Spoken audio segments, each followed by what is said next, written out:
দাও গো গিন্নি, দাও থলিটা দাও, বাজার করে আনি।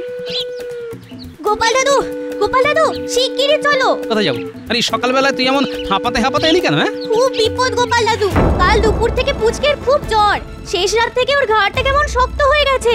সে কি রে? পুচকের কোনো জ্ঞানও নেই। চলো চলো, একবার আমাদের বাড়ি চলো। বাবা একদিন হলো শহরে গেছে, মা তাই খুব কান্নাকাটি করছে। তাহলে তো খুব বিপদ। চল তো দেখি। গিন্নি আমি আসছি আসছি। তুমি এগো, আমি ঘর দোর বন্ধ করে আসছি। চল চল চল।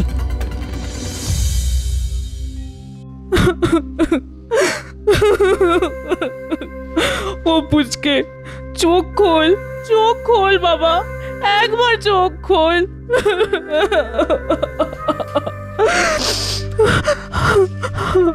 কি হয়েছে পুচকে? দেখো না গোপাল দাদা, কাল দুপুর থেকে হু হু করে জ্বর বাড়তে লাগলো। কত জল পট্টি দিলাম, কতবার মাথা ধুইয়েছি, কিন্তু কিছুতেই কিছু হয়নি। এরপর শেষ রাত থেকে হাত পা ঘাড় কেমন শক্ত হয়ে যাচ্ছে। এতবার ডাকছি কিন্তু চোখ খুলছে না। কি হবে গোপাল দাদা? রাজবৈদ্যকে খবর দিয়েছিলে? ভোরবেলাতেই পুটি ডাকতে গিয়েছিল। কিন্তু কাল রাত থেকে সেখানেও খুব ভিড়। পুচকের মতো জ্বর নিয়ে অনেকেই সেখানে এসে হাজির। তাই রাজবৈদ্য বলেছেন ওনার বাড়ি নিয়ে যেতে। এত রোগী সামলে উনি আসতে পারবেন না। বাবা, এই হলো কি কৃষ্ণনগরে? একদিনে এতগুলো লোককে একই জ্বরে ধরলো। শোনো পুটির মা, তাহলে তার বসে থাকলে চলবে না। চলো চলো চলো, এক্ষুনি পুচকেকে রাজবৈদ্যর বাড়ি নিয়ে যেতে হবে। তোমরাও এসো আমার সঙ্গে।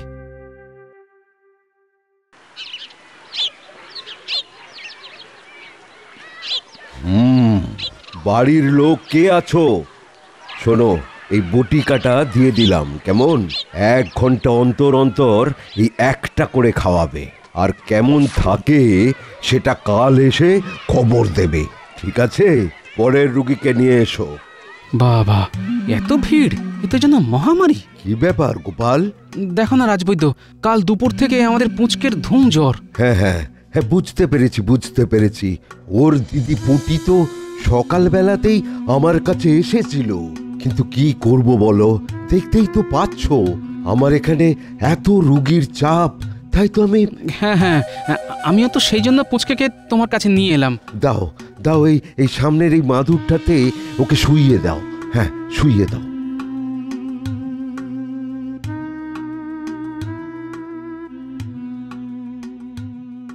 কি ব্যাপার, গোপাল না হয় রোজ রাজসভায় আসতে দেরি করে, কিন্তু রাজবৈদ্যের আজ আবার কি হলো?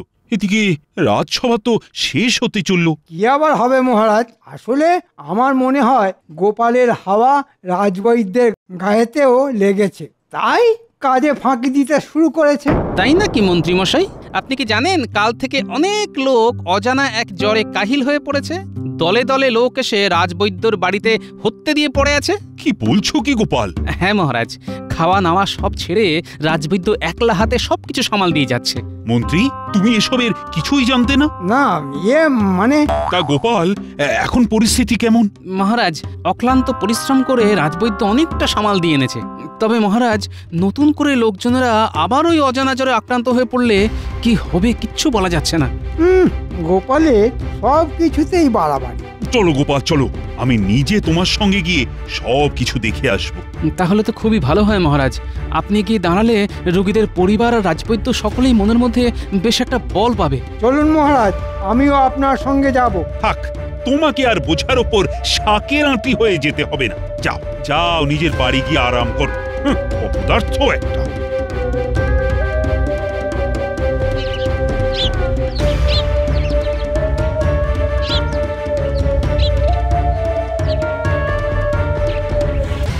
কিরে কিরে দাদু ভাই, এখন কেমন লাগছে?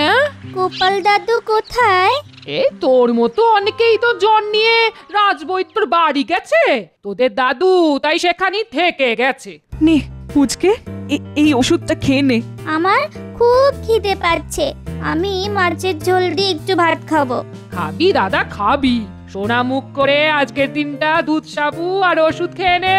জ্বর একেবারে ছেড়ে গেলে কাল তোর দাদুকে বাজার পাঠিয়ে আমি নিজের হাতে তোর জন্য মাগুর মাছের ঝোল রেঁধে নিয়ে আসবো। হ্যাঁ, শুনলি তো, তোর দিদা মাগুর মাছের ঝোল রেঁধে নিয়ে আসবে, আর সেইটা খেতে গেলে জ্বরটা তো পুরোপুরি সারিয়ে ফেলতে হবে। আর তার জন্য কি করতে হবে? আবার ওষুধ খেতে হবে? খেতে তো হবেই দাদা। দাও দাও পুটির মা, ওষুধটা খাইয়ে দাও তো দেখি।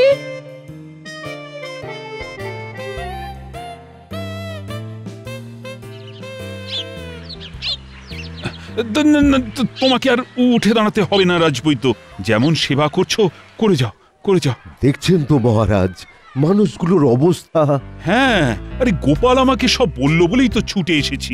কিন্তু এই চড়া রোদের মধ্যে জ্বরে আক্রান্ত মানুষগুলো যদি এভাবে অপেক্ষা করতে থাকে তাহলে তো ওদের গায়ের উত্তাপ আরো বেড়ে যাবে। কি করব মহারাজ, আমার ছোট বাড়ি, দুখানা মাত্র ঘর, কোথায় এদের রাখবো বলুন তো?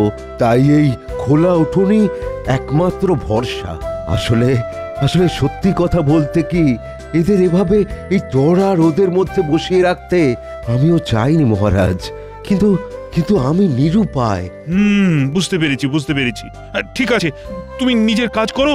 আচ্ছা মহারাজ, বলছিলাম যে রাজবাড়ির একতলায় তো অনেক ঘর, তা সেখানেই তো এদের নিয়ে গিয়ে সেবা শুশ্রূষা করা যায়।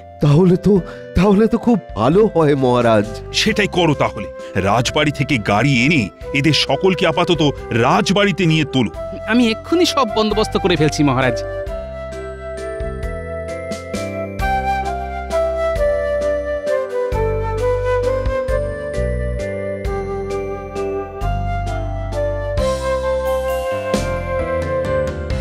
এত লোককে গাড়িতে শুইয়ে কোথায় নিয়ে যাচ্ছে বলতো? সামনে আবার গোপাল। ওমা, তুই জানিস না কাল থেকে তো কৃষ্ণনগরে অনেক লোক অজানা জ্বরে কাহিল হয়ে পড়েছে। সে খবরটা তো জানি, কিন্তু কোথায় চলেছে ওরা? চল চল একবার ওই রাজবৈদ্যকে জিজ্ঞাসা করে দেখি, চল। বৈদ্যমশাই, ও বৈদ্যমশাই। কি? এদের কোথায় নিয়ে যাচ্ছেন? দেখেছে, আপদেরা ঠিক এসে হাজির। রাজবাড়িতে? কেন? বহু লোক একসঙ্গে এসে পড়েছে তো, আমার বাড়িতে তো জায়গা নেই, তাই এই রাজবাড়িতেই নিয়ে যাচ্ছি।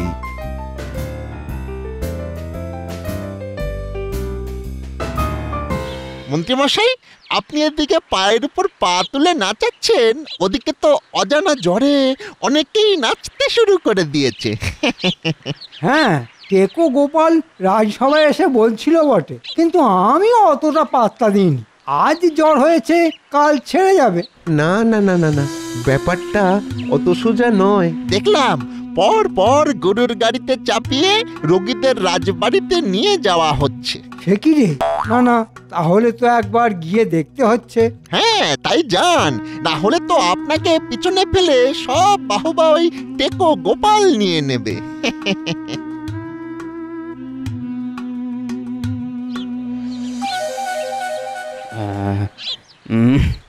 একটু জল জল। তেষ্টা পেয়েছে? দাঁড়া, আনছি। দাঁড়াও গোপাল, দাঁড়াও দাঁড়াও, আমি দিচ্ছি। এই নিন। আপনি আমাকে জল দিচ্ছেন? ওরে, কেন দেবেন না? রানীমা যেমন একদিকে মহারানী, তেমন আমাদের সকলের মা রে। গোপাল তো দেখছি রানীমাকে খুব তোষামোদ করছে। মহারাজ, এসব কি শুনছি? তা চোখের সামনেই তো দেখতে পাচ্ছ।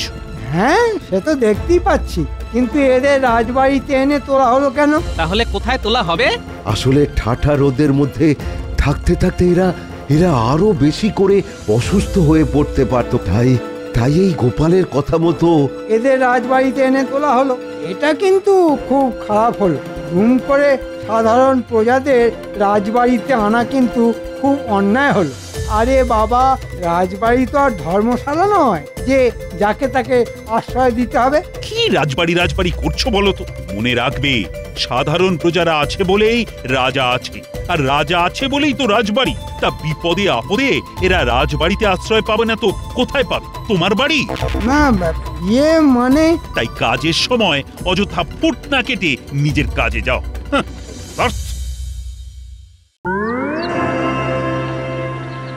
খুব বড় রকমের একটা ভাড়া কাটলো। সে তো বটেই, ঠিক সময় মতো হাল না ধরলে অজানা ওই জ্বর কিন্তু মহামারীর আকার নিতে পারত। তবে আজ যে আপনি চিন্তামুক্ত, তার সব কৃতিত্বই কিন্তু আমাদের রাজবৈদ্যের। দিন রাত এক করে শুধু চিকিৎসা করে গেছে। হ্যাঁ, সে তো বটেই। তবে আমি একটা অন্য কথা ভাবছি। কি কথা মহারাজ? ভাবছি ভবিষ্যতে যদি আবার এইরকম একসাথে অনেক লোক অসুস্থ হয়ে পড়ে, তাহলে তারা একসাথে থাকবে কোথায়, আর চিকিৎসাই বা পাবে কি করে? আমিও সেই কথাই ভেবেছি। বারবার তো আর সকলকে রাজবাড়িতে এনে তোলা যায় না। তাহলে একটা কাজ তো করা যেতেই পারে মহারাজ। কি কাজ? কৃষ্ণনগরে একটা স্বাস্থ্য কেন্দ্র গড়ে তুললে কেমন হয়? ধরুন কটা ঘর, তাতে কিছু শয্যা থাকবে। বাহ বাহ, অসুস্থ মানুষেরা সেখানে আশ্রয় পাবে। ওষুধ, সেবা, পথ্য, শুশ্রূষা সবই পাবে একই ছাদের তলায়।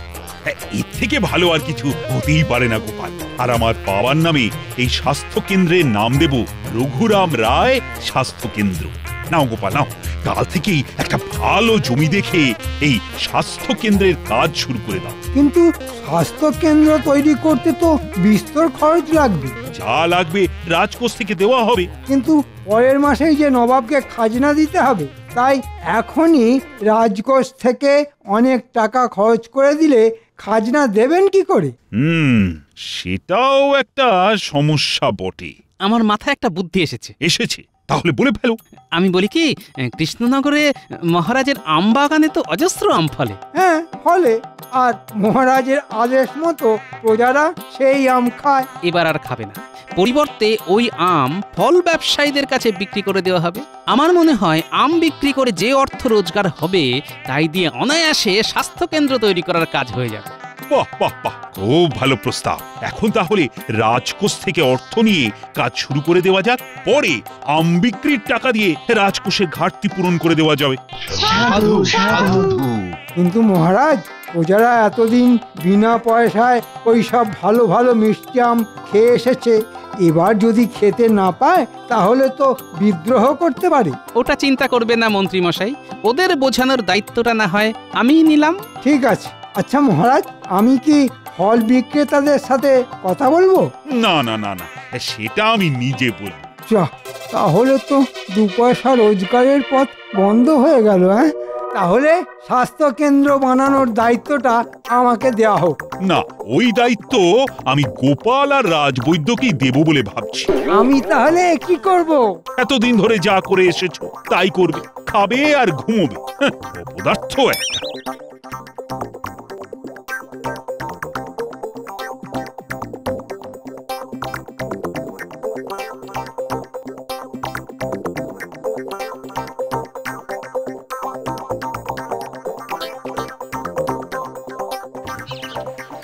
শুনেছিস তো, মহারাজের বাগানের আম খাওয়া এবছর বন্ধ হয়ে গেছে।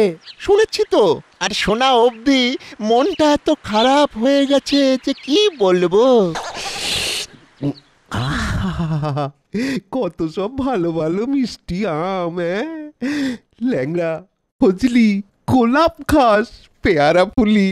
ও এই নামগুলো মনে করলেই না জিভে জিভে জল চলে আসে। আচ্ছা, এক কাজ কর না, এই যে মহারাজের বাগানের আম খাওয়া এবছর নিষেধ হয়ে গেল, এর জন্যে প্রজাদের খেপিয়ে তুলতে পারিস? সেগুড়ে বালি মন্ত্রী মশাই, এ রাজ্যে স্বাস্থ্য কেন্দ্র হচ্ছে জেনে প্রজারা সব 2 হাত তুলে নাচছে আর মহারাজের নামে জয়ধ্বনি দিচ্ছে।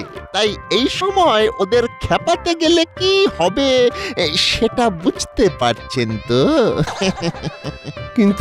কিন্তু আম না খেতে পারার দুঃখ এখন রাখবো কোথায়? ধুর মুখ্য, দুঃখ করতে যাবি কেন? ওই যে একটা কথা আছে না, যে খায় চিনি তাকে যোগায় চিন্তামণি। আরে আমরা চিনির মতো মিষ্টি আম খাবো, আর চিন্তামণি তা জুগিয়ে যাবেন। কি করে? রাতে এলেই বুঝতে পারবি। বুঝলে গোপাল, এত তাড়াতাড়ি যে এত বড় একটা কর্মযজ্ঞ শেষ হয়ে যাবে, এটা কিন্তু আমি ভাবতেই পারিনি। আর সবই সম্ভব হয়েছে এই তোমার জন্য। হ্যাঁ, তোমার জন্য। এই কটা দিন তুমি যে কি দৌড়ঝাঁপ করলে, সে আর কি বলবো গোপাল। তোমার মনের মতো হয়েছে তো রাজবৈদ্য? খুব ভালো হয়েছে, হ্যাঁ খুব ভালো হয়েছে। আর আর সব থেকে বড় কথা, এই কৃষ্ণনগরে একটা স্বাস্থ্য কেন্দ্র তো তৈরি হলো। হ্যাঁ, ভাবো তো, এটা কত বড় একটা পাওনা। গোপাল দাদা, ও গোপাল দাদা, শিগগির একবার রাজবাড়ি চলো, মহারাজ ডাকছেন। মহারাজ ডাকছেন? হ্যাঁ হ্যাঁ, খুবই জরুরি। চলো তো দেখি। তুমি এই দিকটা দেখো, আমি আসছি।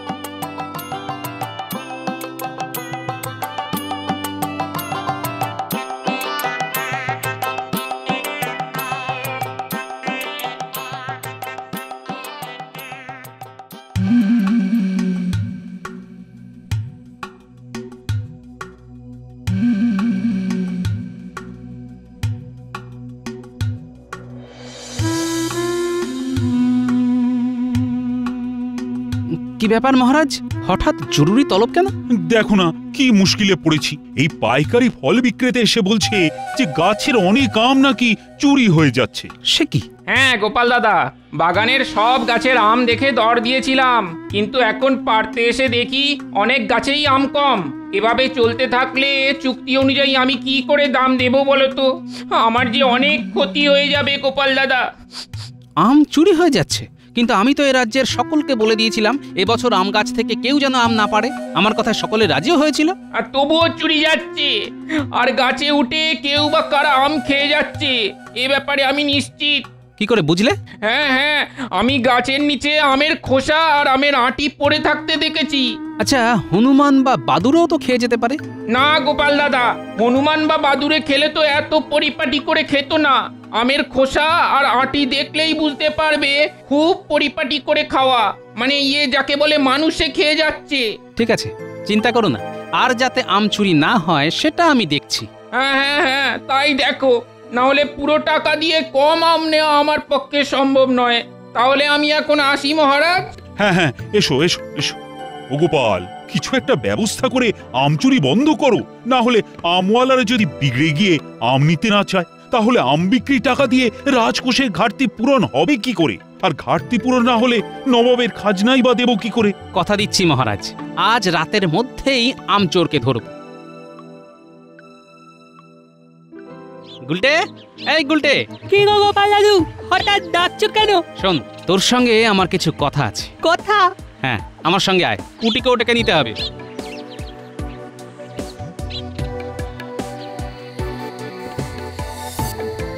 শোন গুলটে, আমাদের এখন পা টিপে টিপে সমস্ত আম বাগানটা ঘুরে দেখতে হবে।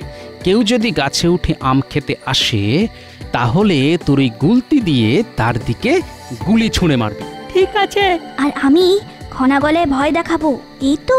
আর বাছাধনেরা পালাতে গেলেই খপ করে ধরবো, ঠিক আছে? ঠিক আছে। চল এখন পা টিপে টিপে চারদিকটা দেখি।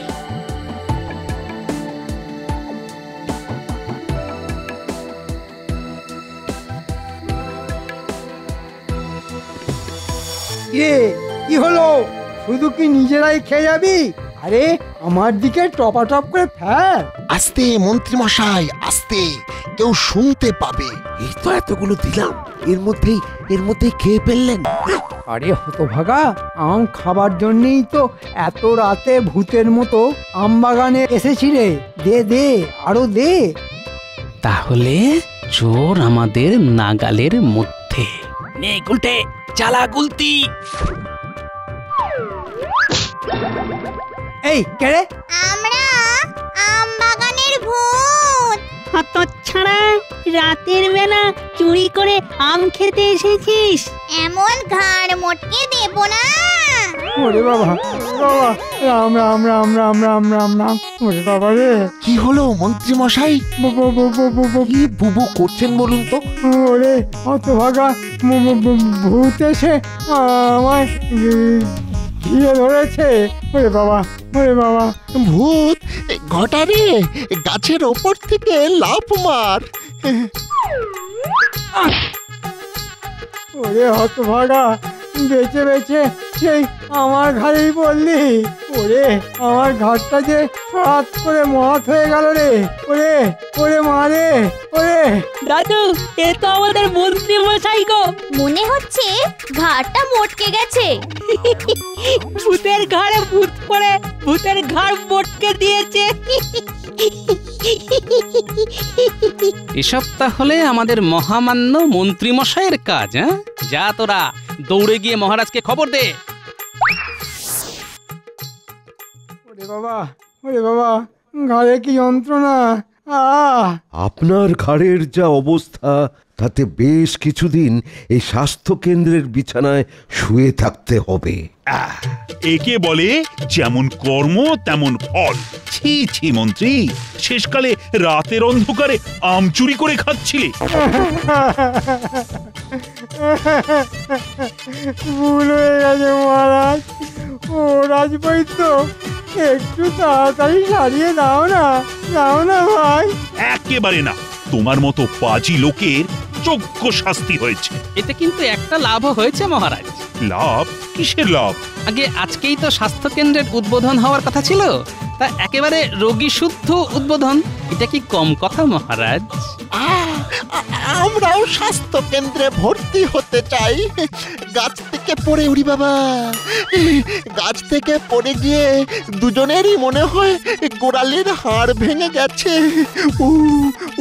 বাহ বাহ বাহ বাহ, কি সৌভাগ্য আমাদের! একটা নয়, দুটো নয়, একেবারে তিনটে মুমূর্ষু রোগী দিয়ে উদ্বোধন হবে। এ কি চারটিখানি কথা! আর সেরে ওঠার পর বুঝতে পারবে প্রহারেণ ধনঞ্জয় কাকে বলে।